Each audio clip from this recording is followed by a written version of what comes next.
She was just a delivery girl trying to survive another night shift. Then she found a dying stranger in a wrecked car and gave him her blood without asking his name. What she didn't know, the man she saved was the city's most dangerous mafia boss. And he would never let her go. The rain hit Maya's face like cold needles as she pedaled through the empty streets of Lower Manhattan. 11:47 p.m. 3 more deliveries and she could finally go home. Her phone buzzed against the handlebar mount. Another order. She squinted at the screen, Chinese food, heading uptown. The tip was generous. She'd take it.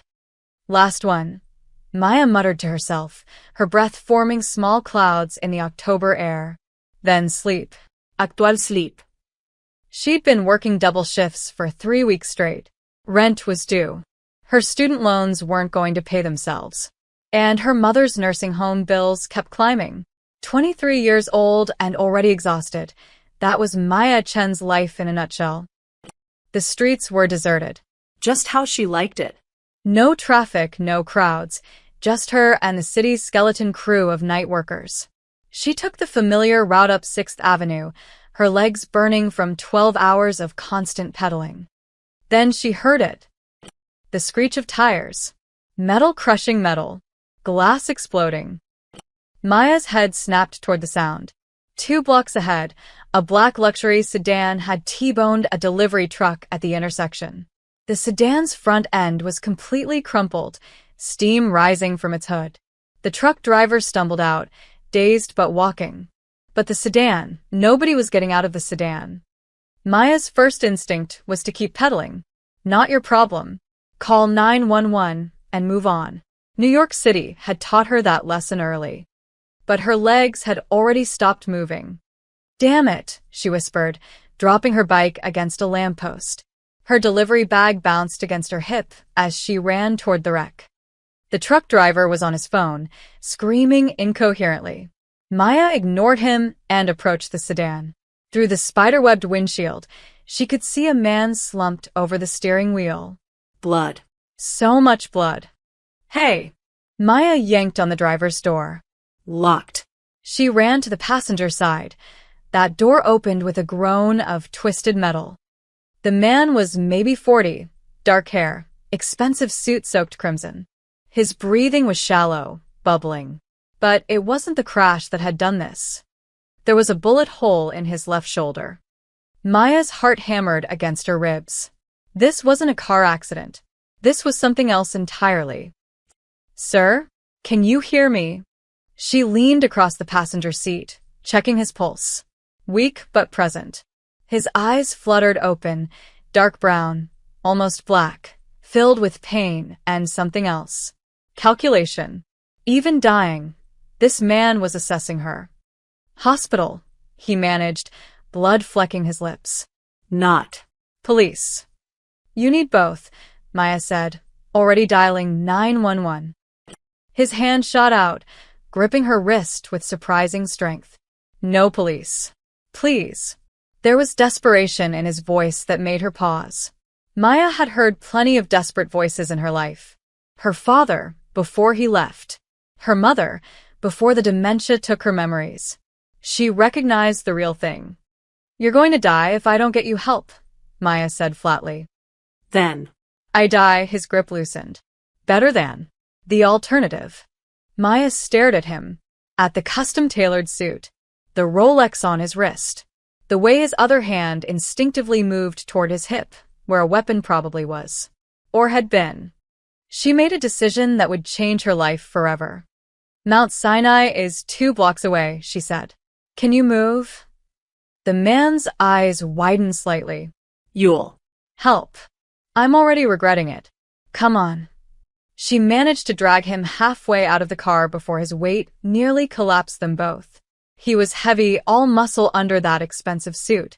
Maya wedged her shoulder under his arm and half-carried, half-dragged him toward the sidewalk. My bike, she gasped. We'll use my bike. It was insane. Completely insane. But Maya had spent her whole life doing impossible things. One more wouldn't kill her. It took 5 agonizing minutes to get him seated on her bike's rear rack, his arms wrapped loosely around her waist. He was fading fast, his breathing growing more labored. Maya pedaled harder than she'd ever pedaled in her life, ignoring the screaming in her thighs, the rain blinding her, the warm blood seeping through her jacket. The emergency room doors blazed with light ahead. "Stay with me," Maya said, though she wasn't sure if she was talking to him or herself. They crashed through the ER entrance, literally. Maya's bike skidded on the wet floor, and they both went down in a tangle of limbs and metal. Nurses and doctors swarmed immediately. "Gunshot wound," Maya gasped. "Upper left shoulder. He's lost a lot of blood." They loaded him onto a gurney. A doctor barked orders. Someone asked Maya questions she could barely process. Then a nurse grabbed her arm. "What's his blood type?" "I don't. How would I know?" "Ma'am, we're critically low on O negative and he's hemorrhaging. If we don't—" "Test me," Maya interrupted. I'm O negative. "I'll donate." She wasn't supposed to know her blood type, but she did. Her mother had made sure she memorized it, along with her social security number and emergency contacts, back when her mother still remembered things like that. The nurse's eyes widened. "Are you sure?" "Test me." Now. 20 minutes later, Maya sat in a plastic chair with a needle in her arm, watching her blood flow through clear tubes into a collection bag. Her hand trembled. Adrenaline crash, probably. Or delayed shock. Or the realization that she'd just saved a man who'd begged her not to call the police. What had she done? A doctor approached, pulling off blood-stained gloves. "He's stable. Critical, but stable. You saved his life," he paused. "Both times, actually. Your blood bought us the time we needed. Will he make it?" "Too early to say. But he's got a fighting chance now." The doctor studied her. "The police will want to talk to him. And you. Gunshot wounds are—" "I know," Maya said quietly. "I'll wait." But when the police finally arrived an hour later, the man was listed as John Doe. No ID. No wallet. No phone. Nothing. And when they pressed her for details, Maya realized she had nothing to give them. She didn't know his name, didn't know where he came from, didn't know anything except that he'd been dying and she'd helped. The police looked skeptical, but let her go with a warning to stay available for follow-up questions. Maya walked out of the hospital at 3:17 a.m., her bike retrieved from the ER entrance, her body aching, her delivery bag still smelling faintly of Chinese food that had gone cold hours ago. She'd lost a whole night's wages. She'd probably get fired for missing those deliveries. And she'd given blood to a stranger who might be a criminal. But he was alive. That had to count for something. Maya pedaled home through the dying rain, unaware that she'd just saved the most dangerous man in New York City and that he would never, ever forget it. Maya's alarm screamed at 6:30 a.m. She'd slept for exactly 2 hours. Her body felt like it had been run over by the same truck from last night. Every muscle ached. The crook of her elbow throbbed where they'd drawn her blood. But Ren didn't care about exhaustion, so Maya dragged herself out of bed and into her delivery uniform. Her phone had 17 missed calls from her supervisor. She'd deal with that later. The next 2 days blurred together in a haze of pedaling, deliveries, and trying not to think about the man she'd saved. Maya checked the news obsessively. Nothing. No reports of a shooting, no mysterious John Doe in critical condition, no police appeals for information. It was like that night had never happened. Maybe that was better. Maybe she could just forget about it and move on. Except she couldn't shake the memory of those dark eyes calculating her worth even while dying. On the third day, Maya noticed the car. Black SUV, tinted windows, parked across from her apartment building. She'd walked past it 3 times before her brain registered that it was always there. Same spot. Same vehicle. Not moving. Probably nothing. Parking was hell in this neighborhood. People left their cars for days. But then she saw it again during her lunch delivery run in Midtown. Different location, same car. Or maybe a different car that looked identical. Maya couldn't be sure. Her hands tightened on the handlebars. Paranoia. That's all this was. Lack of sleep and too much stress. That evening, She returned to her studio apartment to find an envelope taped to her door. No name, no address, just a plain manila envelope sealed shut. Maya's heart kicked into overdrive. She looked up and down the hallway. Empty. She peeled off the envelope and carried it inside, locking her door and wedging a chair under the handle, an old habit from her rougher neighborhood days. Inside the envelope, $500 in crisp 20s. No note. No explanation. Just cash. Maya's hands shook as she counted it twice. Definitely $500. More than she made in a week of deliveries. This was wrong. This was very, very wrong. She grabbed her phone to call. Who? The police? And say what? Someone gave me money. They'd laugh her out of the precinct. She stuffed the cash back in the envelope and shoved it in her desk drawer. Maybe someone had made a mistake. Maybe it was meant for another apartment. She'd return it to the building manager tomorrow. But the next morning, there was another envelope. Another $500. What the hell? Maya whispered, staring at the money spread across her kitchen counter. $1,000. Just sitting there. Unexplained. She didn't take it with her to work. She left both envelopes locked in her apartment, as if distance would make them less real. During her afternoon shift, a man in a suit approached her at a red light. Professional, clean-cut, but with the build of someone who knew how to hurt people. Maya Chen, he asked. Every instinct screamed at her to pedal away. Who's asking? A friend wanted me to check on you. Make sure you're doing all right. His smile didn't reach his eyes. You helped someone recently. That someone is very grateful. The man from the hospital. John Doe. I don't want anything, Maya said quickly. He was dying. Anyone would have done the same. No, the man said softly. They wouldn't. And that's why you're being looked after now. I don't need looking after. Not your decision. He handed her a business card. Blank except for phone number. You need anything at all, you call that number. Day or night. Then he walked away, disappearing into the crowded sidewalk like smoke. Maya stared at the card, her stomach churning. She should throw it away. Should throw away the money. Should forget any of this ever happened. Instead, she tucked the card into her wallet. That night, Maya couldn't sleep. She kept checking her window, looking for the black SUV. It was there, parked under a broken streetlight, almost invisible in the shadows. They were watching her, protecting her, or making sure she stayed quiet. At 2:47 a.m., her phone buzzed. Unknown number. Her thumb hovered over the decline button. But curiosity, that dangerous, stupid curiosity, made her answer. Hello. Silence. Then breathing. Then a voice, deep and accented, rough like gravel wrapped in velvet. You gave me life. Maya's breath caught. She knew that voice, recognized it from the car, from his desperate whisper in the rain. Who is this? But she already knew.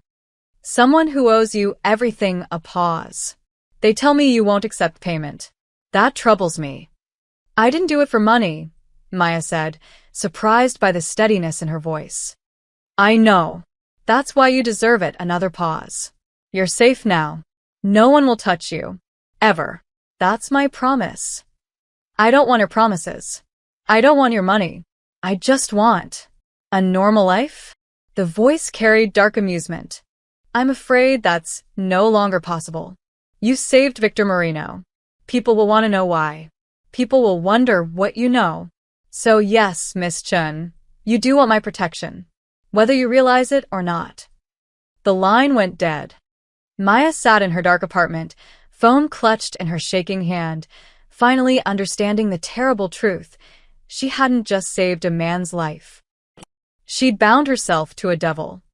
The penthouse overlooked Manhattan like a throne over an empire. Floor-to-ceiling windows displayed the city's glittering sprawl, millions of lights, millions of lives, all of them insignificant from this height. Victor Marino stood at those windows, a glass of whiskey untouched in his hand. His left shoulder was still bandaged beneath his silk shirt, the wound healing slower than his patience. but he was alive. Against all odds, against his enemies' careful planning, he was alive. Behind him, his lieutenant, Dmitry Volkov, waited in respectful silence.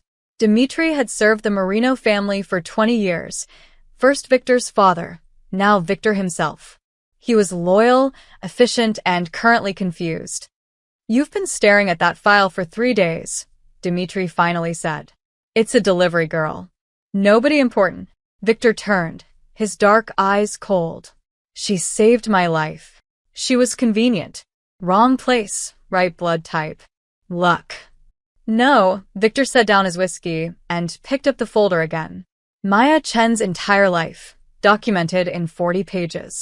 Born in Queens, father disappeared when she was 8, mother in a nursing home with advanced dementia. Student loans from a degree she never finished. 3 jobs in the past year, currently working for Fast Bite Delivery. Rent 2 months overdue before his money arrived. She chose to help. That's not luck. That's character. Dmitry shifted uncomfortably. "Boss, the Kozlov syndicate thinks you're dead. That's good for us.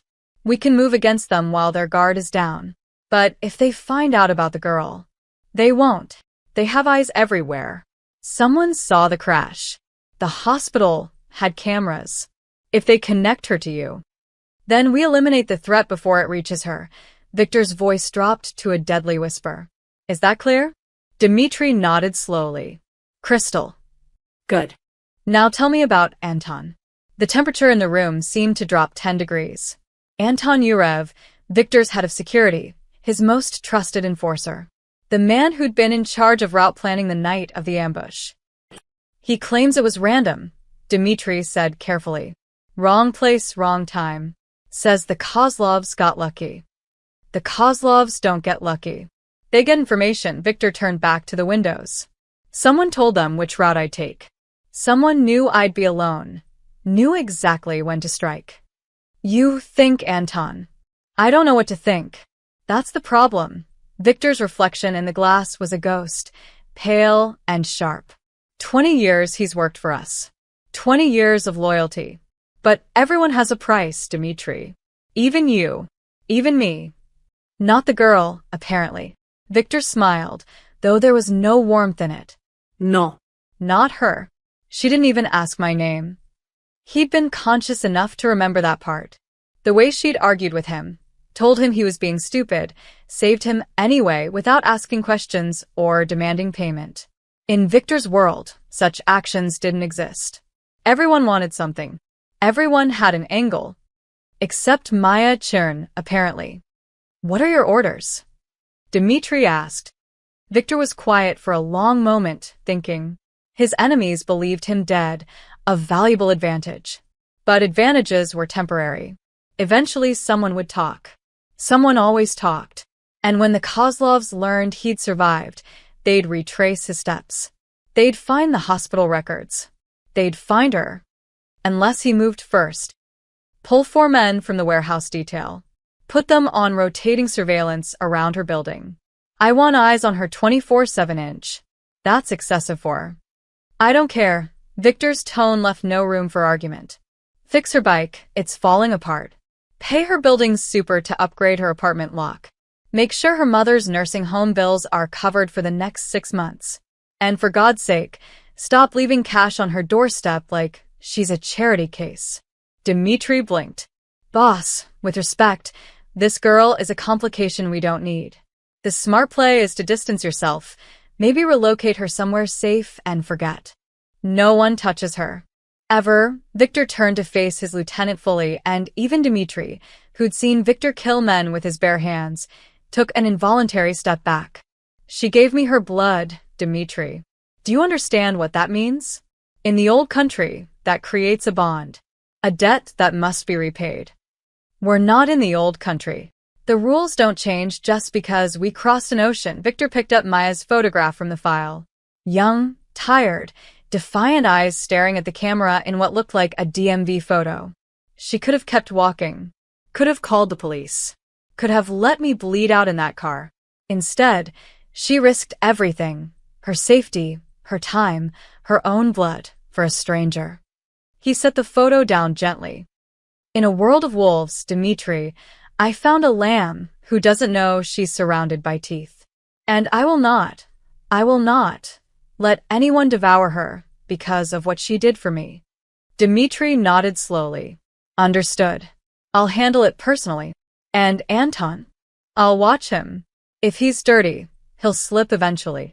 When he does, bring him to me alive. I want to look in his eyes when he explains why he tried to kill me. Victor's smile was a blade.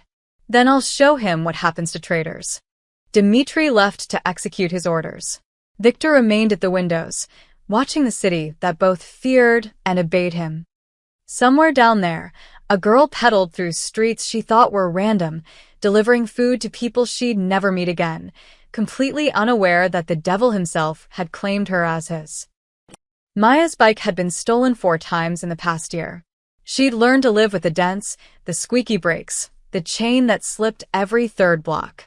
It was unreliable, but it was hers. So when she came downstairs one morning to find her bike gleaming like new, fresh paint, new tires, chain oiled and silent, she knew something was very wrong. Excuse me, miss. Maya spun around. A man in a black jacket stood near the building entrance, arms crossed casually. Professional. Alert. Definitely not a resident. Who are you? Maya demanded. Building security, he said smoothly. Management hired us. There've been some break-ins in the neighborhood. We don't have building security. Mrs. Park can barely afford to fix the heating. The man's expression didn't change. We're contracted. Privately funded. You don't need to worry about it. Maya's grip tightened on her bike handles. And my bike? Did management fix that too? Safety concern. Can't have you breaking down in dangerous areas. This was insane. This was. Victor Marino sent you, Maya said flatly. The man's professional mask slipped for just a second. Surprise flickered across his face before the neutral expression returned. I don't know what you're talking about. Right. Sure. Maya swung her leg over her bike. Tell your boss I don't need babysitters. She pedaled away before he could respond, anger burning in her chest. Who did Victor think he was? She'd saved his life, and now he thought he owned her? Thought he could just insert himself into her world, fix her things, watch her building. But over the next week, Maya couldn't deny that her life had gotten easier. Her landlady, Mrs. Park, mysteriously stopped hounding her about rent. Don't worry about it, dear, the old woman said with a strange, nervous smile. Just don't worry about it. The broken lock on her apartment door was replaced with a high-end security system she definitely hadn't requested. Her mother's nursing home called to inform her that an anonymous benefactor had paid her account in full for the next 6 months. And everywhere Maya went, she saw them. Men in dark clothing, always watching, always at a distance. In coffee shops. On street corners. Outside her delivery stops. They never approached, never spoke, but they were always there. One night, after a particularly exhausting shift, Maya found a bag of groceries outside her door. Good stuff, fresh vegetables, quality meat, the expensive bread she couldn't usually afford. No note.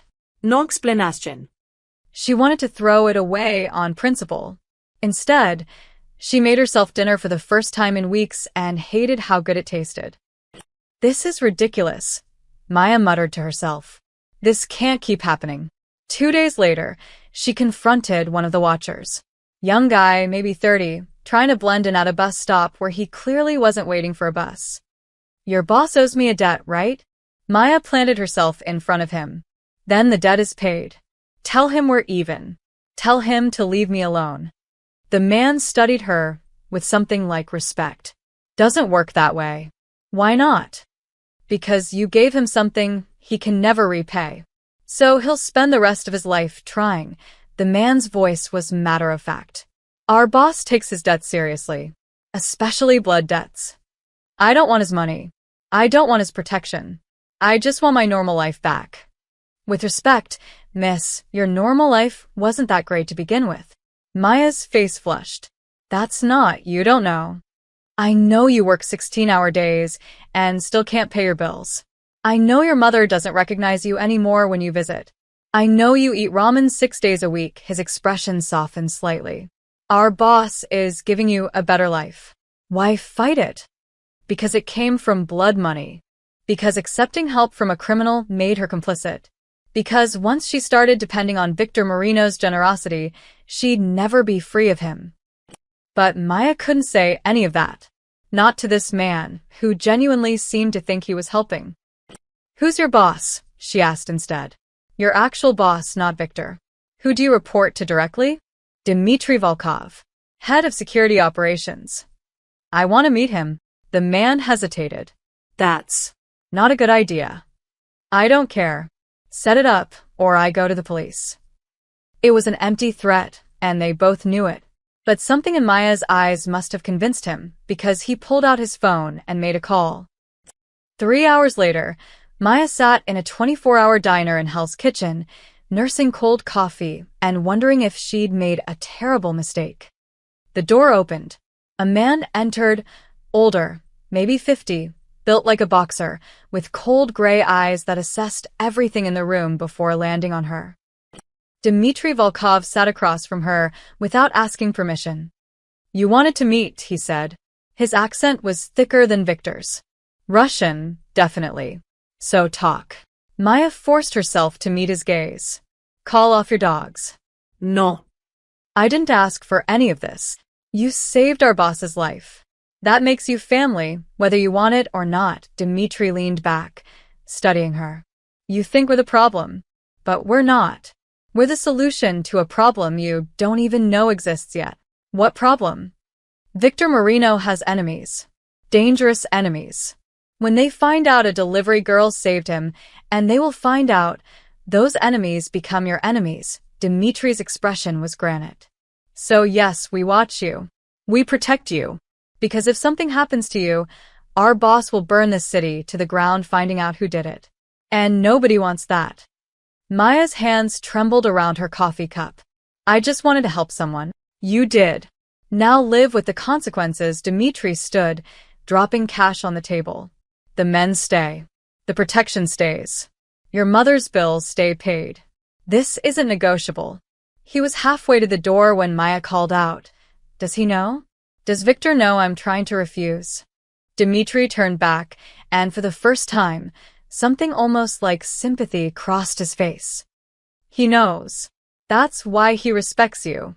Then he was gone, leaving Maya alone with the terrifying realization that she'd become important to the most dangerous man in New York, and there was absolutely nothing she could do about it. Maya didn't expect Victor Marino to show up at her door dressed like a normal person. But there he was, standing in her apartment hallway at 9 p.m. on a Tuesday, wearing jeans and a plain black sweater, looking almost ordinary. Almost. Nothing could hide the predatory intelligence in those dark eyes or the way he carried himself, like violence was always one decision away. You're him, Maya breathed, one hand still on her door, ready to slam it shut. May I come in? His voice was quieter than on the phone. Controlled. I promise, I'm not here to threaten you. Just to buy me, apparently. Victor's expression tightened. I'm here to explain. 5 minutes. Then I'll leave if you want. Every instinct told Maya to refuse. But curiosity, that same dangerous curiosity that made her stop for a car crash, won again. She stepped back, letting him enter. Her studio apartment looked even smaller with him in it. Victor's gaze swept across the space, the unmade futon, the stack of unpaid bills on the counter, the single photograph of her mother on the windowsill. He didn't comment, but Maya saw the calculation in his eyes, seeing how she lived, understanding exactly how desperate her situation had been. Nice place, he lied. Cut the crap. Why are you here? Victor turned to face her fully, and Maya noticed he moved carefully, favoring his left side. Still healing. She'd given him blood 3 weeks ago, and he was already walking around like nothing happened. I saw you on the news this morning, Victor said. The traffic report. You were in the background, making a delivery in Times Square. Maya's stomach dropped. So my enemies watch the news too. They're looking for anything unusual around the time I disappeared. A delivery girl who suddenly has security following her? That's unusual. He stepped closer, and Maya forced herself not to back away. You were safe as long as you stayed invisible. But visibility is dangerous in my world. Then tell your people to stop following me around. I can't for the first time. Victor's control cracked slightly. Frustration bled through. Don't you understand? Someone tried to kill me. Someone who knew my route, knew my schedule, knew I'd be alone. That person is still out there, still looking for loose ends. And you, Maya Chen, are the loosest end of all. I don't know anything. I didn't even know your name until you told me. Doesn't matter. They'll assume you do. They'll come for you just to be sure. Victor's voice dropped. I've seen what these people do to witnesses. I won't let that happen to you. Maya's anger warred with fear. You're saying I'm in danger because I saved your life? That's insane. Welcome to my world.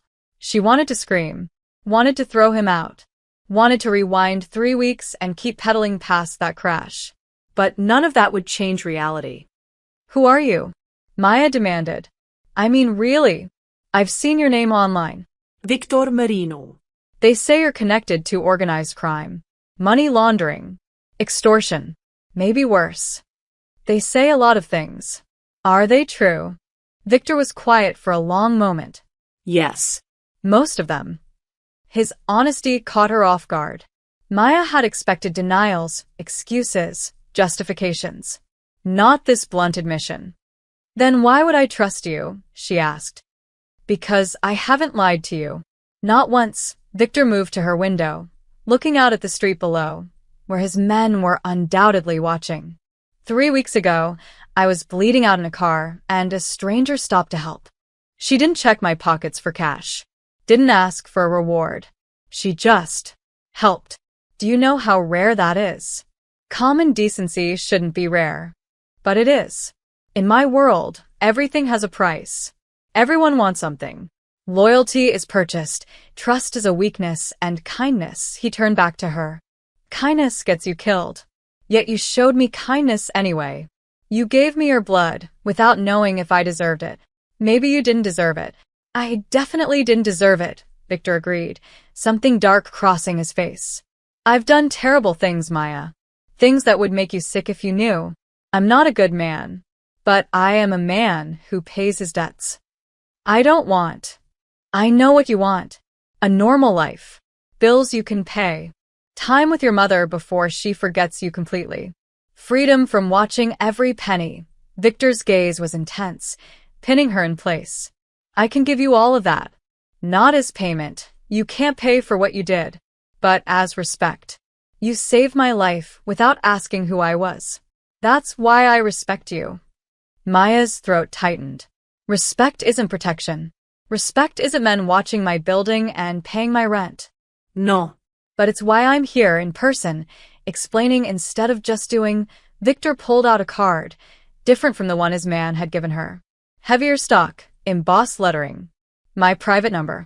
You call that, you get me directly. Not Dmitri, not my men. Me. Why would I need that? Because sooner or later, you'll have questions. Or problems. Or you'll just want to yell at someone for ruining your life. A ghost of a smile touched his lips. I can handle all three. Maya took the card slowly, feeling its weight. And if I still say no? If I still want you to leave me alone? Then I'll respect that too. But the protection stays. Whether you acknowledge it or not, whether you like it or not, you're under my protection now. That's not negotiable. Victor moved toward the door, then paused. You gave me a second life, Maya. The least I can do is make sure you get to keep living yours. He left as quietly as he'd arrived, and Maya stood in her small apartment, holding a crime lord's business card, finally understanding the terrible truth. Victor Marino wasn't trying to control her. He was trying to save her from the consequences of saving him.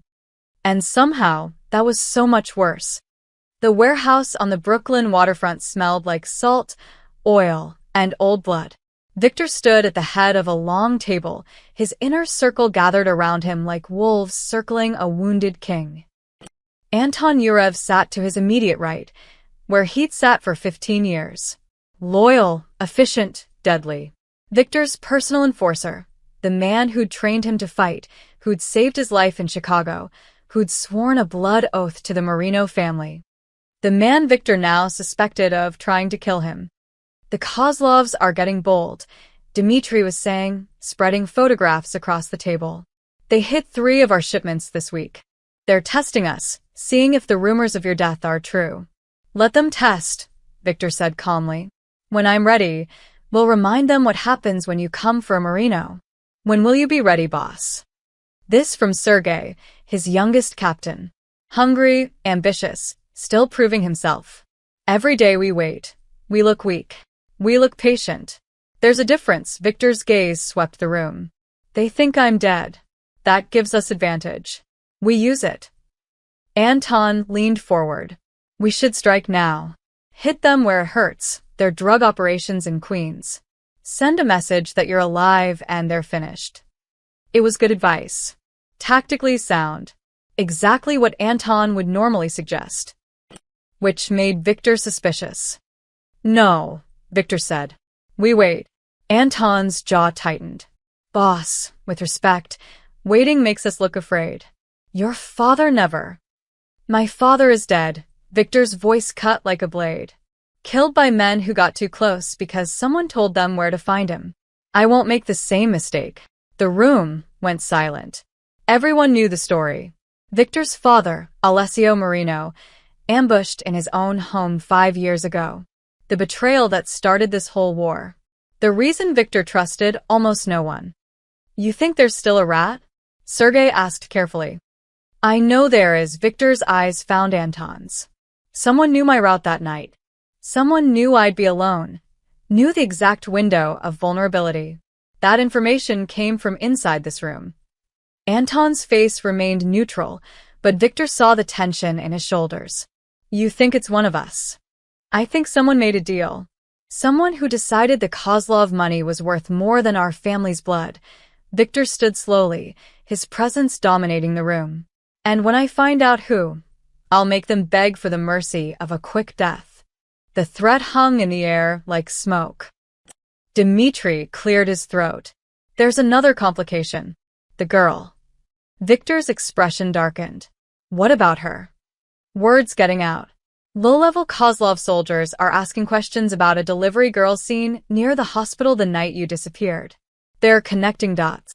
Then disconnect them. Victor's tone was ice. Permanently.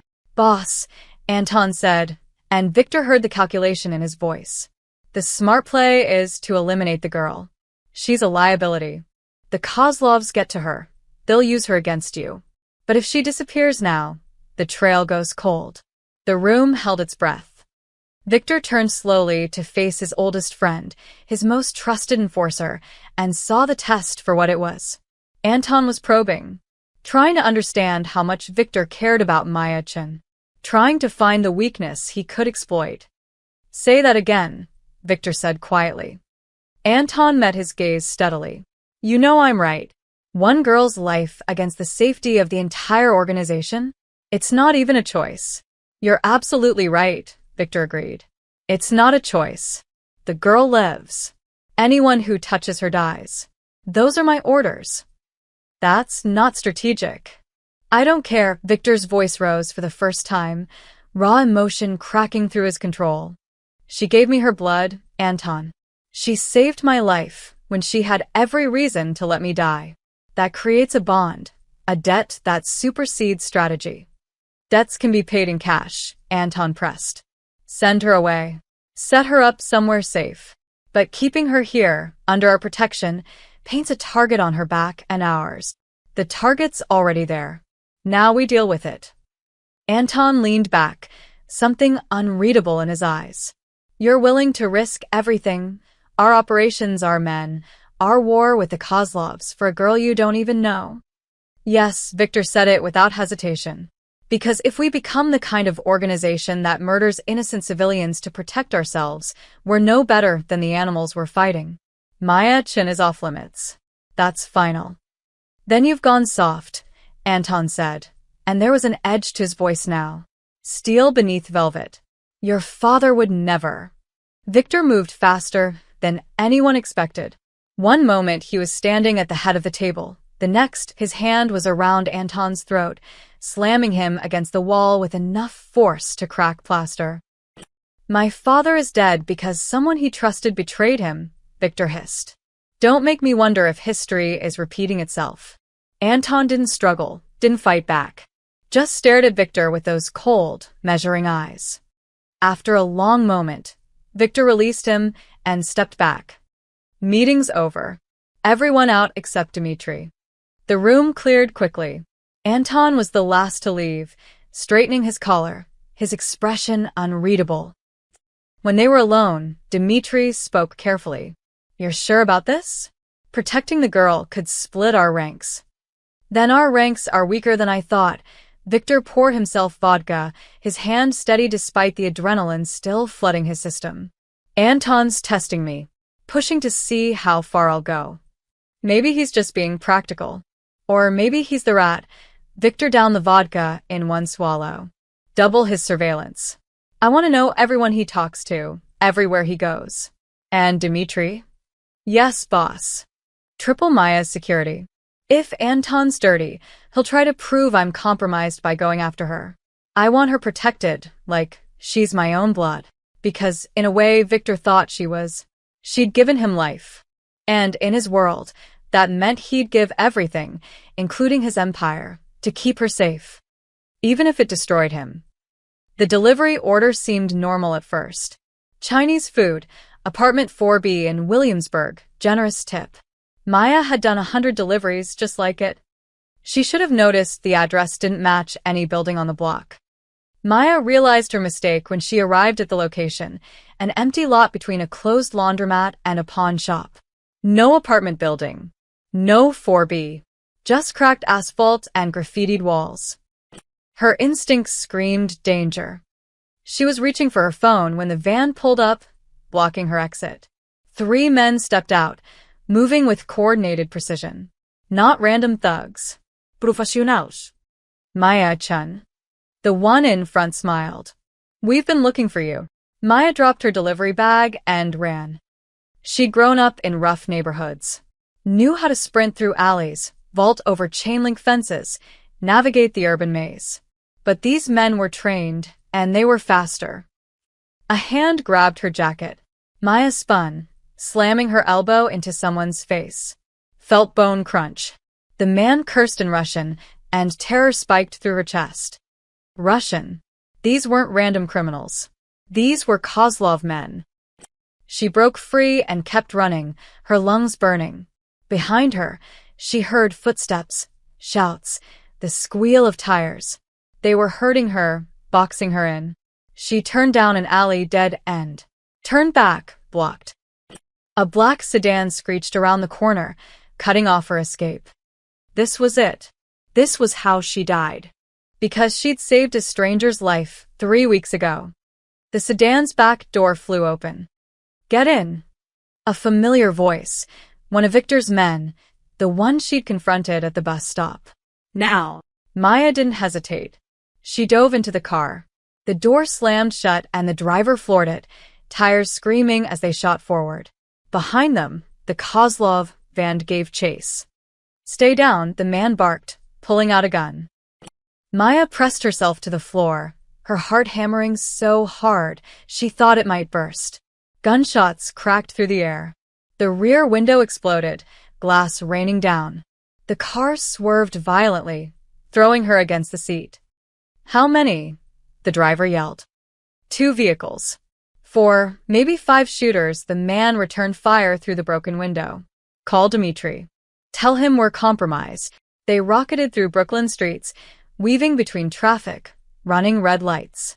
Maya caught glimpses through the window, pedestrians diving for cover, other cars slamming on brakes, chaos spreading in their wake. Another gunshot. The car lurched as a tire blew out. Hold on. The driver executed a controlled spin into a narrow side street, momentarily losing their pursuers. He didn't slow down. They crashed through someone's chain-link fence, bounced across a basketball court, and emerged onto another street entirely. For a moment, Maya thought they'd escaped. Then the van appeared again, ramming them from the side. Metal crunched. Maya screamed as they went up on two wheels, teetering at the edge of rolling. The driver fought the wheel, somehow keeping them upright. Warehouse District, the driver gasped. 2 minutes. Just 2 minutes. But they didn't have 2 minutes. The van rammed them again, harder this time. Maya's head cracked against the door frame. Stars exploded across her vision. Blood. She was bleeding, warm liquid running down her face. Victor's man was still shooting, trying to take out the van's driver. "Boss is gonna kill us if anything happens to her," he muttered. "Boss is gonna kill us anyway," the driver shot back. They careened around another corner. Maya saw the warehouse ahead, a massive concrete structure surrounded by more black SUVs. Victor's territory. Safety. The van saw it too. They accelerated, trying to cut them off before they reached protection. They weren't going to make it. The van pulled alongside, a man leaning out with a pistol aimed directly at Maya through the broken window. She saw his finger tighten on the trigger, saw her death in his eyes. Then the man's head snapped back, a red mist exploding where his face had been. More gunshots, but not from Victor's men in the car. From the warehouse. Snipers on the roof, providing cover fire. The van swerved wildly, losing control. It clipped a parked car and flipped, rolling 3 times before coming to rest upside down. Victor's sedan skidded to a stop inside the warehouse compound. Hands grabbed Maya, pulling her from the car. She stumbled, her legs barely working, her vision swimming with shock and adrenaline. "You're okay," someone was saying. "You're safe now." But Maya didn't feel safe. She felt like a bomb had gone off in her life, obliterating everything normal, everything predictable. Dimitri appeared, his face grim. "Get her inside. Medical team, now." "I'm fine," Maya managed, though blood still dripped from her forehead. "You're not fine. You were almost killed." Dimitri's voice was harsh but not unkind. "This is what I warned you about. This is what happens when you get involved with our world." "I didn't ask to get involved." Maya's voice broke. "I just wanted to help someone, and now people are trying to kill me." "I know," Dimitri's expression softened slightly. "And I'm sorry. Truly. But it's done now. You can't unknow what you know. You can't unsave Victor's life." Maya's legs finally gave out. She sank to the cold concrete floor, trembling uncontrollably. "I want this to stop. I want my life back." "That's not possible anymore." "Then what am I supposed to do?" Dimitri crouched beside her. "You survive. You let us protect you. And you accept that normal is never coming back." Behind him, the warehouse doors opened again. Victor strode in, his face a mask of cold fury. When he saw Maya on the floor, bleeding and shaking, something in his expression cracked. He knelt beside her, gently tilting her chin up to examine her wound. His touch was surprisingly careful. "Who did this?" Victor's voice was quiet, deadly quiet. "Kozlov's," Dimitri reported. "They lured her with a fake delivery order. Ambush." How did they know where she'd be? The question hung in the air, heavy with implication. Only Victor's inner circle knew Maya's delivery routes. Only someone with access to their surveillance could have planned this so precisely. Victor's jaw tightened. "Anton, we don't know that for certain." "I know," Victor stood, and Maya saw the monster beneath the man. Saw the killer who'd built an empire on fear. "Bring Maya to my estate. Maximum security. No one in or out without my personal approval. Boss, she'll be safer if we spread her across." "She stays with me." Victor's tone left no room for argument. "I should have done this from the start. No more half measures. No more assuming my people are loyal." He looked down at Maya, and his expression softened marginally. "I'm sorry." "I should have protected you better. That ends now." Maya wanted to argue, wanted to refuse, wanted to tell him she'd rather take her chances alone than live in a crime lord's fortress. But as she looked at the blood on her hands, at the shattered car behind her, at the burning wreckage of her normal life, Maya realized she had no choice left. She was in Victor Marino's world now, whether she wanted to be or not. Victor's estate sat on 5 acres in Westchester, hidden behind high walls and dense trees.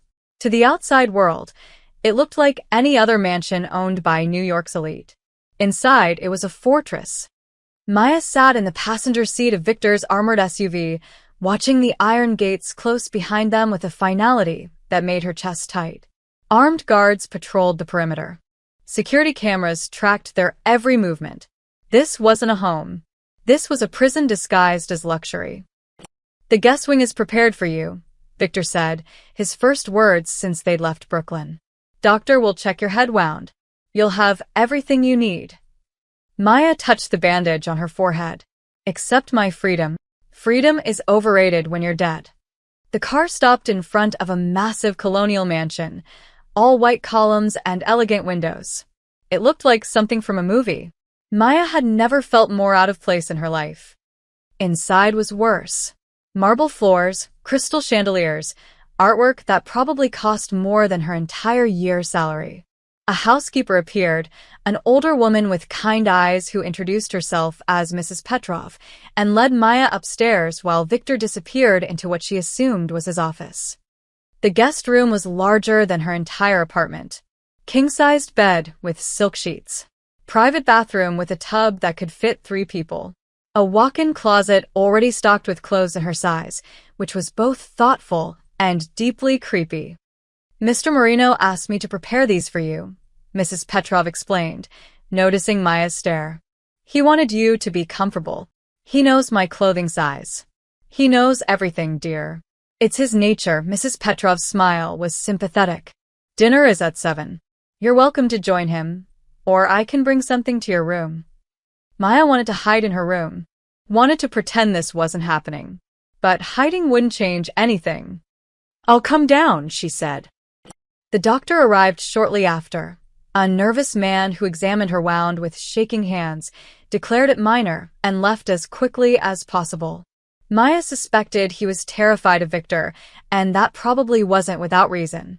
She showered, washing away the blood and fear, trying to scrub off the memory of those men chasing her, guns firing, her life hanging by threads. But the water couldn't wash away reality. At 7, Maya made her way downstairs, following voices to a formal dining room. Victor sat at the head of a long table, reviewing documents with Dmitri. Both men looked up when she entered. "You came," Victor said, seeming genuinely surprised. "You're keeping me prisoner. Might as well enjoy the amenities." Victor's lips twitched. Almost a smile. "You're not a prisoner. You're a guest under protection." Semantics. Seat. "Please," he gestured to the chair beside him, not at the far end of the table like she expected, but close. Within conversation distance. Dmitri gathered his papers. "I'll leave you to dinner." "Stay," Victor said. Maya should understand the situation fully. So they ate, some elaborate meal Maya barely tasted, while Dmitri explained the reality of her new life. The Kozlovs knew she'd saved Victor. They tried to grab her for interrogation or leverage. The ambush wouldn't be the last attempt. "We're hunting the leak," Dmitri said. "Once we identify who gave them information, the threat decreases significantly." "You think it's Anton," Maya said, surprising them both.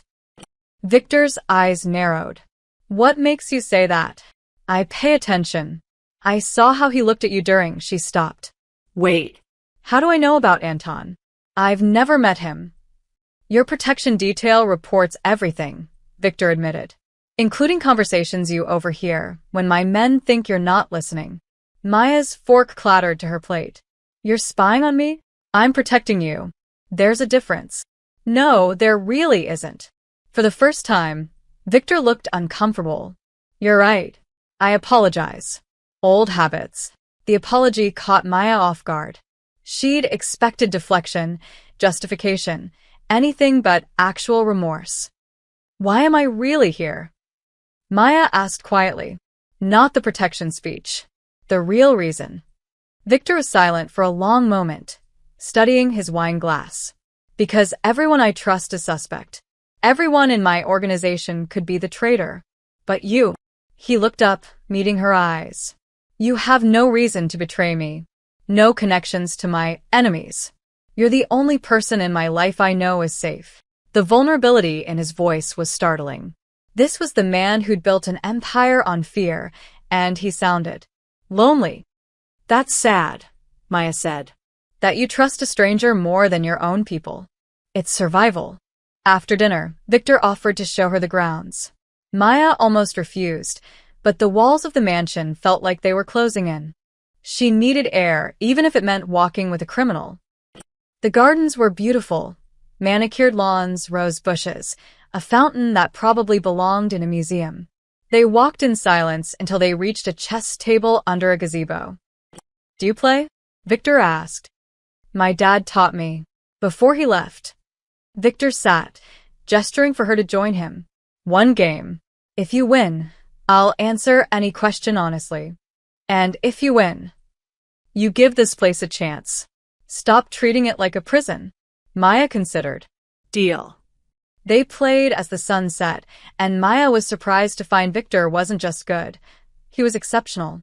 But she'd learned from her father, who'd played in tournaments before alcohol destroyed him. She knew tricks Victor's formal training hadn't covered. 15 moves in, Maya saw her opening.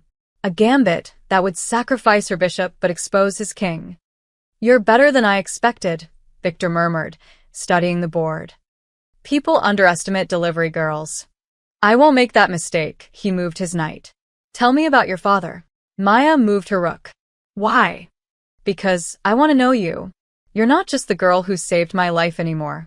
You're here, in my home, part of my world whether either of us planned it. I should know who you are. It was manipulative. A strategy to make her comfortable, to lower her guard. Maya knew this.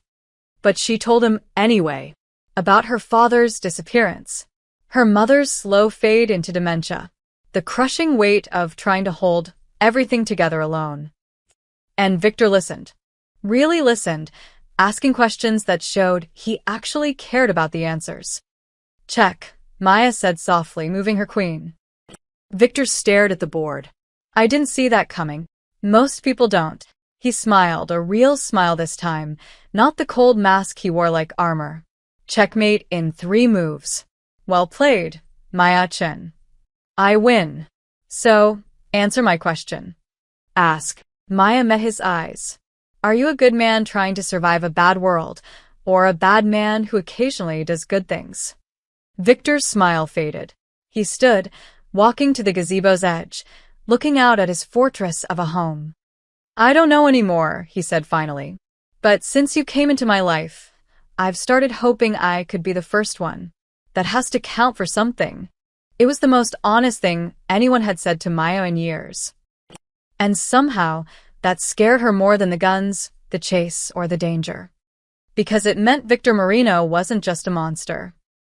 He was human. And humans could break your heart. Maya had been at the estate for 5 days when she accidentally discovered the truth about Anton. She couldn't sleep. Nightmares of car chases and gunfire kept jolting her awake, so she'd wander downstairs around midnight, looking for the kitchen. Instead, she found Victor's office door ajar, voices drifting out. She should have walked away, should have respected his privacy. But Maya had never been good at should. Can't keep stalling, Dmitri was saying. We need to move on the Kozlovs before they hit us again. Not until we find the leak, Victor's voice was tired. Every plan we make gets back to them. Every safe house is compromised. We're bleeding information. You think it's Anton, not a question. A statement. I know it's Anton. I just can't prove it. Maya leaned closer, her heart pounding. Anton Yurev, Victor's head enforcer, his oldest friend, the man who'd suggested eliminating her to protect the organization. 20 years of loyalty, Dmitri said quietly. He saved your father's life in Chicago. Trained you himself. What would make him turn? Money. Fear. Blackmail. Does it matter? Victor sounded hollow. Betrayal is betrayal. But without proof. I need proof that won't get back to him. He's too careful, too smart. He knows I'm watching. Maya heard ice clinking in a glass. Someone pouring a drink. What about the girl? Dmitri asked. She's an outsider. She sees things we don't. Maya? Victor sounded surprised. What could she possibly? She has no preconceptions. No loyalties clouding her judgment. Sometimes fresh eyes see what familiar ones miss. Silence stretched. Then Victor. I won't put her in more danger. She's already in danger. Might as well make it mean something. Maya made her decision. She pushed the door open fully, stepping into the office. Both men turned, startled. I can help, Maya said. Victor's expression hardened. You were listening. Your door was open. Your voices carry. And yes, I can help. Absolutely not. Why? Because I'm just a delivery girl? Maya crossed her arms. I've been here 5 days. I've watched your people come and go. I've noticed things. What things? Dmitri asked, curious despite himself. Maya took a breath. Anton visits every day, right? Always at the same time, always for exactly 1 hour. But 3 days ago, he left after 40 minutes, and he was on his phone the moment he got outside. I saw him from my window. Victor leaned forward. So he got a call that made him leave early. And that night, the same night, the Kozlovs hit your warehouse in Queens. The one you thought was secure. The room went very quiet. Could be coincidence, Dmitri said slowly. Could be, Maya agreed. But that's not all. Yesterday, Anton brought you a financial report, right? About the Brooklyn operations? How do you know that? Victor's eyes narrowed. I was in the garden. The window was open. I heard you discussing it. Maya ignored his disapproving look. He recommended consolidating 3 warehouses into one central location. Said it would be more efficient. Standard optimization, Dmitri said. Or a way to put all your eggs in one basket so the Kozlovs can destroy them in a single hit. Maya pulled out her phone. Victor had reluctantly given her one with restricted access. Can I see a map of those warehouse locations? Victor and Dmitri exchanged glances. Victor nodded. Dmitri pulled up a digital map on the office computer. Maya studied it, her delivery driver's knowledge of New York geography kicking in. The central location, he suggested. It's here, right? She pointed. That's 3 blocks from known Kozlov territory. And there's only 2 access roads, both easy to block. If they hit that warehouse, your people would be trapped. Victor stood slowly, moving to look at the map himself. It's tactically vulnerable. It's a trap, Maya said. He's trying to consolidate your resources where the Kozlovs can destroy them all at once. This is speculation, Victor said, but his voice lacked conviction. Then test it, Maya suggested. Give Anton false information. Something valuable that only he knows. If it gets to the Kozlovs, you have your proof. Dmitri's eyes lit up. A canary trap. Feed him a unique piece of intel and see if it flies. Victor walked to the window, hands clasped behind his back. Maya could see the tension in his shoulders, the weight of betrayal crushing down on him. He was my father's best friend, Victor said quietly. He taught me everything. How to fight, how to lead, how to survive in this world. And now he's trying to destroy you, Maya said, not unkindly. People change. Or maybe they were never who you thought they were. Victor turned to face her. If you're wrong, then you've lost nothing but a little trust. If I'm right, you've saved your organization. Maya held his gaze. You said I'm the only person you know is safe. So trust me. The moment stretched between them, heavy with possibility. Finally, Victor nodded. Dmitri, prepare the trap. We'll feed Anton information about a major shipment coming through Newark, high value, minimal security. Make it too tempting to ignore. And when the Kozlovs show up? Dmitri asked. We'll be waiting. Victor's expression went cold, the vulnerable man from the chess game disappearing behind the mask of a crime lord. With everything we have. He looked at Maya. You were right. You do see things we miss. I pay attention. It's what kept me alive on the streets. It might keep us all alive now. Victor moved closer, and Maya was struck again by the intensity of his presence. Thank you. Truly. Don't thank me yet. Thank me when this works. When it works, Victor said, I owe you another debt. When I'm beginning to think I'll never be able to repay. Maya smiled slightly. You could start by letting me have internet access on this phone. Watching gardening shows on the estate TV is killing me. For the first time in days, Victor laughed, a real, genuine sound that transformed his face. Done. But Maya? Yeah. Stay away from windows when Anton's here. If he suspects you're helping me, you become an even bigger target. Understood. As Maya left the office, she felt the weight of what she'd just set in motion.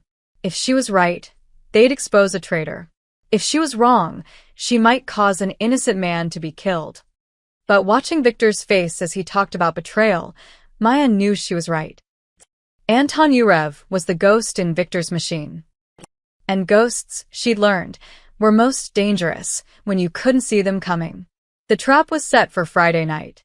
A phantom shipment worth $5 million, supposedly arriving at a Newark warehouse with minimal security. Only Anton knew the details: location, time, cargo manifest. Everything designed to be irresistible to the Kozlovs. If Anton was the traitor, they'd come. Maya wasn't supposed to be there. Victor had been explicit. She would stay at the estate with double security while he handled the confrontation. But Maya had spent her whole life being told what she couldn't do, where she couldn't go. She'd stopped listening years ago. She borrowed clothes from one of the estate guards, dark pants, black jacket, boots that actually fit. Slipped out during the shift change when the new guards were still getting briefed. Made it to the service road and called the one person who might help her. This is stupid, Dmitri said, but he let her into his car anyway.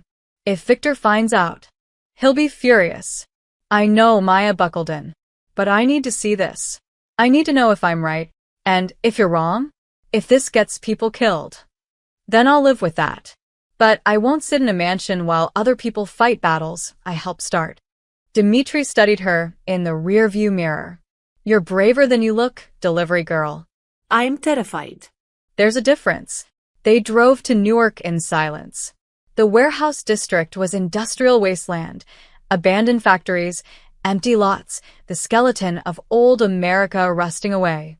Victor's people were already in position, hidden in shadows on rooftops, in vehicles that looked abandoned but weren't. Dmitri parked 3 blocks away.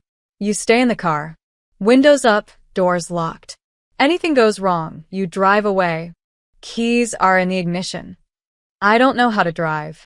Tonight's a good night to learn. He left her there, disappearing into the darkness.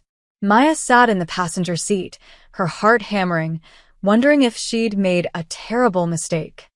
The warehouse was lit by a single floodlight, casting harsh shadows. Victor stood near the entrance, visible and vulnerable, bait for the trap. Anton was beside him, 20 years of loyalty and friendship about to be tested. Maya checked her phone. 11:47 p.m. The shipment was supposedly arriving at midnight. At 11:52, Anton's phone buzzed. Maya saw him check it, saw his expression change. He said something to Victor, gestured toward the far side of the building. Victor nodded, and Anton walked away, toward the shadows, toward a position that would put him behind Victor's men when the Kozlovs arrived. Getting into position to attack from within. Maya's stomach dropped. She'd been right. God, she'd been right. At 11:58, the Kozlovs came. 5 vehicles, at least 20 men, armed with automatic weapons. They surrounded the warehouse with military precision, cutting off escape routes. This wasn't a grab-and-run. This was an execution. The lead vehicle's door opened. A man stepped out, tall, silver-haired, expensive suit. Alexei Kozlov himself. He'd come personally to watch Victor die. Marino. Alexei's voice echoed across the empty lot. I know you're in there. Come out, and maybe I'll make this quick. Victor emerged from the warehouse, hands visible, seemingly unarmed. Alexei. I'd say it's good to see you. But we both know that's a lie. You're supposed to be dead. Disappointed. Only that I have to kill you twice. Alexei raised his hand, and his men lifted their weapons. Any last words? Just one. Victor smiled. Now. The night exploded with gunfire. Victor's hidden men opened up from every angle, rooftops, windows, parked cars. The Kozlovs scattered, returning fire, chaos erupting. Alexei dove behind his vehicle, screaming orders. But something was wrong. Maya saw it immediately. Anton wasn't shooting at the Kozlovs. He was aiming at Victor's men, taking them down from behind. 3 men fell before anyone realized the threat was internal. Anton, Victor's voice cut through the gunfire. I gave you every chance. Anton turned, his gun now pointed directly at Victor. Your father was weak. This organization needed new leadership. So you chose the Kozlovs? You chose traitors over family? I chose survival. Anton fired. Victor moved, but not fast enough. The bullet caught his side, spinning him around. He went down, clutching his ribs. Maya didn't think, didn't plan, just acted. She was out of the car, running toward the warehouse, screaming Victor's name. Dmitri tried to grab her, but she was already past him, driven by pure instinct. Anton saw her coming, swung his gun toward her. The girl. Perfect. This is your fault, you know. You made him soft. He pulled the trigger. Click. Empty chamber. Anton's eyes widened. He reached for another magazine, but Maya was already there. She grabbed a piece of rebar from the ground, rusty, heavy, perfect, and swung with everything she had. The metal connected with Anton's wrist. Bones cracked. The gun flew from his hand. Anton lunged at her, but Maya was faster, driven by fear and fury. She delivered food through the worst neighborhoods in New York. She knew how to fight dirty. She went for his eyes, his throat, anywhere vulnerable. Anton was bigger, stronger, trained, but he wasn't expecting a delivery girl to fight like she was possessed. He slammed her against a wall. Pain exploded through her back. But Maya had survived worse. She drove her knee into his gut, then grabbed his collar and headbutted him with everything she had. Anton staggered back, blood pouring from his nose. Then Victor was there. He moved like death itself, wounded but unstoppable. His hand closed around Anton's throat, lifting him off the ground. 20 years, Victor hissed. 20 years of brotherhood. And you sold us for what? Money? Fear. Anton choked, clawing at Victor's grip. They had leverage. My daughter. You don't have a daughter. My sister's daughter. They threatened. Anton's voice was desperate now, real terror in his eyes. They said they'd kill her if I didn't. You should have come to me. Victor's voice broke slightly. I would have protected her. Protected you both. Instead, you got my people killed. Victor, please. Victor's hand tightened. Anton's face turned purple. His struggles weakened. Don't, Maya said quietly. Don't become what he feared you were. Victor's eyes met hers. She saw the war inside him. Rage against mercy, justice against vengeance. Slowly, he lowered Anton to the ground. You're done, Victor said. Finished. You'll tell me everything, every deal, every secret, every piece of information you sold. Then you'll disappear. If I ever see you again, mercy ends. Police sirens wailed in the distance. The Kozlovs had retreated, Alexei among them. His attack failed. Victor's men secured the perimeter, tending to their wounded. Victor turned to Maya, blood seeping through his shirt. You shouldn't be here. You're welcome, Maya said, then her legs gave out. Victor caught her before she hit the ground, and Maya realized she was crying, deep, shaking sobs of relief and terror and adrenaline crash. I've got you, Victor murmured, holding her steady. You're safe. I've got you. And for the first time since this nightmare began, Maya believed him. The hospital room was too white, too sterile, too quiet after the chaos of the warehouse. Maya woke to find Victor in the chair beside her bed, his left side heavily bandaged, his face drawn with exhaustion. He was staring at nothing, lost in thoughts she couldn't read. "You look terrible," Maya said, her voice rough. Victor's head snapped up. Relief flooded his features. "You're awake," the doctors said. He stopped himself. "How do you feel?" "Like I got thrown against a wall by a trained killer." Maya tried to sit up, wincing. "Which I did. How long was I out?" 18 hours. Concussion, bruised ribs, strained shoulder. Victor's jaw tightened. "You could have died." "So could you. That's twice I've saved your life now. You're getting expensive to know." "Maya, this isn't funny." "I know it's not funny," she met his eyes. "But if I don't joke about it, I'll start thinking about how I hit a man with a metal pipe. How I saw people die. How close we came to." Her voice broke. Victor moved from the chair to the edge of her bed, carefully taking her hand. His touch was warm, solid, real. "You are incredibly brave," he said quietly. "And incredibly stupid. I told you to stay at this state. Since when do I follow orders?" "Never." "That's becoming clear." He looked down at their joined hands. "Anton's talking. Gave us everything. Names, deals, accounts. The Kozlovs had his niece.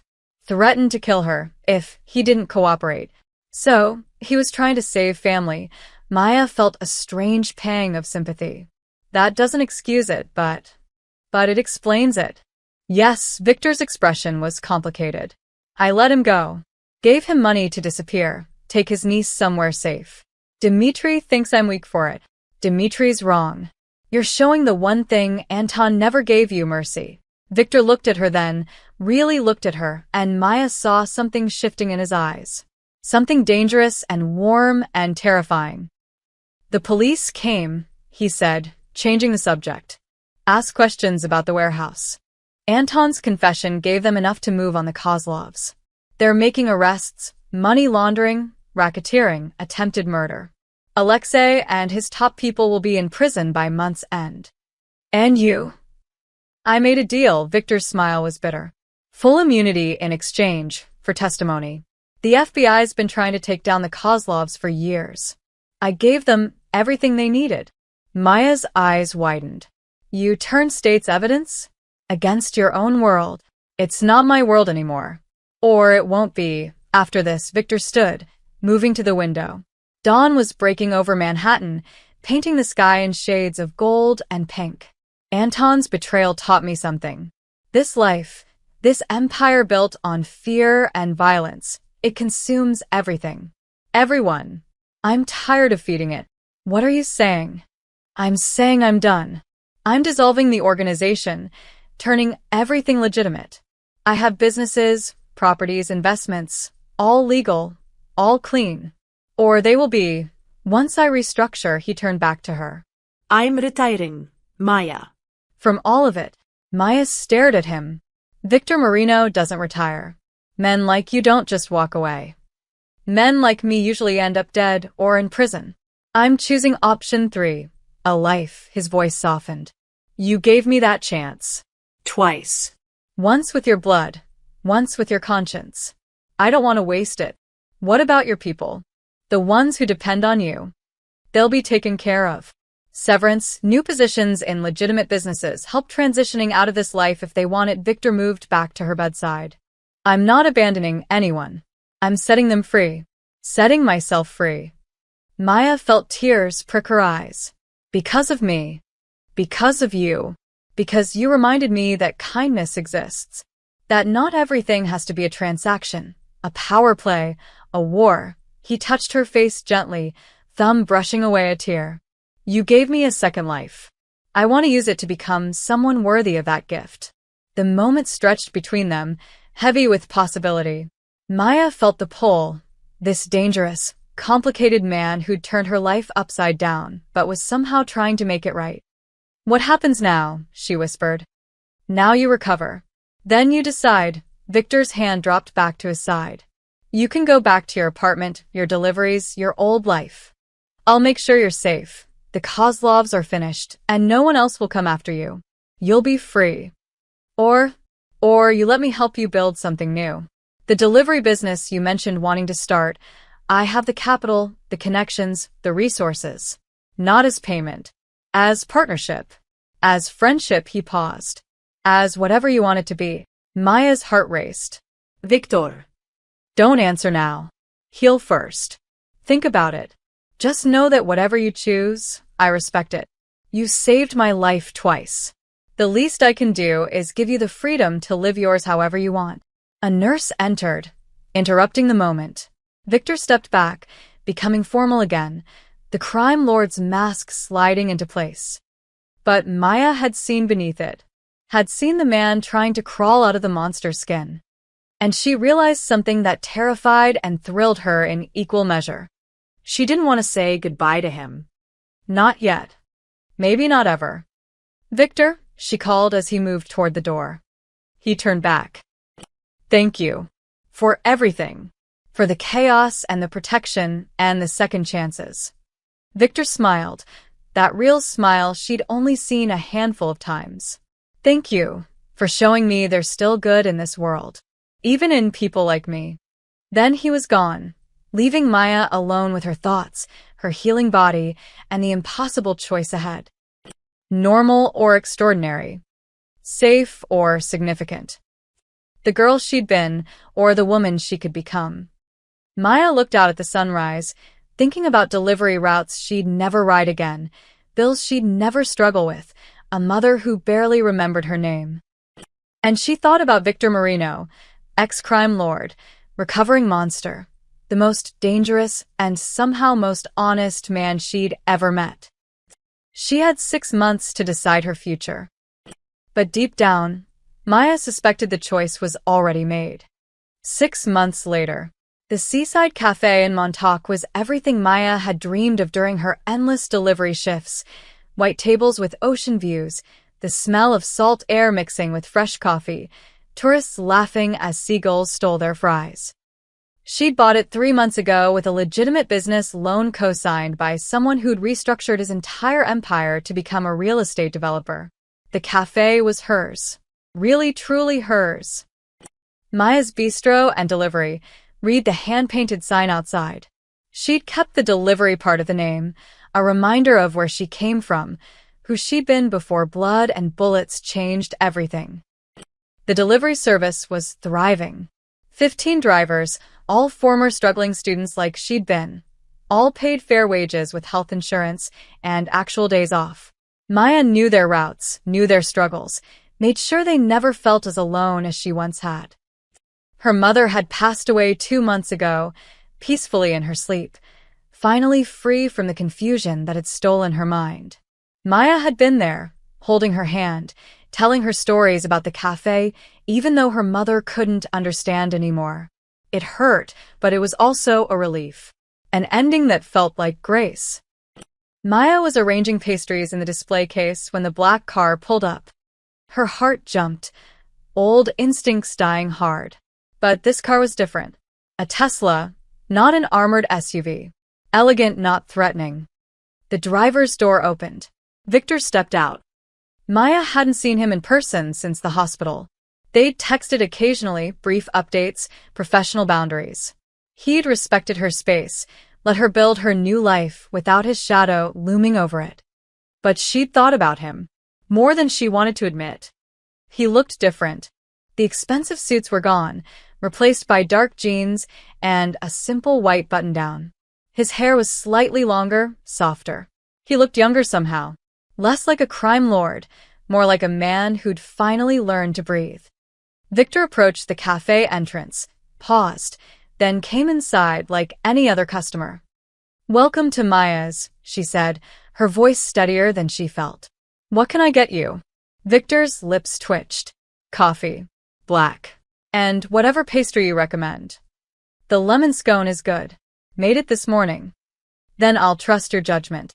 Maya prepared his order, hyper-aware of his eyes following her movements. When she set the cup and plate before him, their fingers brushed. Electricity sparked between them, still there, that connection forged in blood and chaos. "You built something beautiful," Victor said, looking around the cafe. I'm proud of you. I built it myself. Well, mostly myself. Maya wiped down the counter, needing something to do with her hands. The loan helped. The loan was business. This. He gestured to the warm space, the happy customers, the life she'd created. This is all you. They stood in awkward silence for a moment. So much had changed. So much remained unspoken. I saw the news, Maya said finally. The Kozlov convictions. 23 people going to prison. Justice. Finally, Victor sipped his coffee. Alexei got 15 years. Won't survive it. He's made too many enemies. But that's not my problem anymore. And you? Really retired. Really retired. I develop affordable housing now. Ironic, isn't it? I spent years taking from people. Now I'm trying to give back. He smiled self-deprecatingly. Dmitri thinks I've lost my mind. He's probably right. Dmitri still works for you? With me. He runs security for my properties. Legitimate security, no guns, no threats, just protecting tenants and investments. Victor's expression softened. Most of my people transitioned out. A few couldn't leave the life. But many did. They're building normal lives, just like you. Maya felt warmth spread through her chest. You really did it. You got out. We both did, Victor held her gaze. You once gave me your blood, Maya. That night in the rain, you saved a dying stranger without asking questions, without expecting anything. That act of pure kindness, it changed everything. Not just my life, but my perspective on what life could be. Victor. Let me finish, he stood, moving closer. I've been in darkness so long. I forgot what light looked like. Then you appeared, this stubborn delivery girl who refused my money, fought my protection, saw through all my walls to the man trapped behind them. You gave me a second life. Not just physically, you gave me a second chance at being human. Maya's eyes stung with unshed tears. You did that yourself. No. You lit the path. I just finally had the courage to walk it. Victor reached into his pocket, pulling out an envelope. I came here to give you this. It's not payment. You can't pay for what you did. It's completion. Maya opened the envelope with trembling fingers. Inside was a single document. The title to her cafe's building, fully paid off, transferred into her name. The loan's cleared, Victor said quietly. The building is yours. No strings, no debts, no obligations. You're completely free, Maya. Free of me, free of the past, free to build whatever future you want. Victor, I can't. This is too much. It's not enough. It will never be enough, he smiled, and Maya saw peace in his eyes. Real peace. You gave me blood when I was dying. Now, let me give you what you've always deserved, security. Peace. A foundation you can build on without fear. Maya looked at the document, then at him, and felt something shift inside her. The fear that had defined their relationship, the power imbalance, the danger, the impossible gulf between their worlds, was gone. They were just two people who'd saved each other in different ways. Stay, Maya said impulsively. Have your coffee. Tell me about your affordable housing projects. I want to hear about the man Victor Marino became. Victor's smile reached his eyes, genuinely happy for perhaps the first time since she'd known him. I'd like that. He sat at the counter, and Maya poured herself coffee, joining him.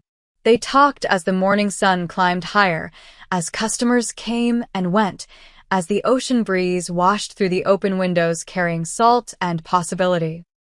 They talked about her business plans, his construction projects, neutral topics that slowly became personal. Laughter came easier than expected. The darkness of their shared past faded into something softer, not forgotten, but transformed into the foundation for something new. This feels normal, Maya said eventually. Strange, isn't it? After everything. Normal is underrated, Victor finished his scone. This was excellent, by the way. You have talent. High praise from a man who probably ate at five-star restaurants every night. I ate alone in mansions, surrounded by people I couldn't trust. This, he gestured between them. This is better than any five-star meal I ever had. As the lunch rush began and Maya needed to return to work, Victor stood to leave. But he paused at the door, turning back. I meant what I said about no obligations, he said. But Maya? If you ever want company for coffee, or someone to talk to about business challenges, or just he trailed off, vulnerability showing through, just know I'm here. As a friend, if nothing else. Maya smiled. I'd like that. Friends. Friends, Victor agreed. He walked to his car, and Maya watched him go, not with fear or confusion like before, but with something warmer. Hope, maybe. Or possibility. Victor paused with his car door open, looking back at the cafe, at her, one last time. And Maya waved. It wasn't love. Not yet. Maybe it never would be. But it was something genuine, something earned through shared trauma and mutual redemption. She'd given him blood, and he'd given her freedom. The debt was paid. But as Victor drove away and Maya returned to her cafe, to her new life built on ashes of the old one, she realized something profound. Sometimes the best relationships aren't born from passion or romance, but from two broken people choosing to heal in each other's presence. She'd saved a dying stranger and discovered a kindred spirit. He'd survived death and learned to live. And maybe, just maybe, that was enough. The sea breeze carried away the last remnants of their violent past, leaving only the promise of peaceful tomorrows. Maya Chin poured another coffee, smiled at her customers, and felt, for the first time in her entire life, completely, wonderfully free.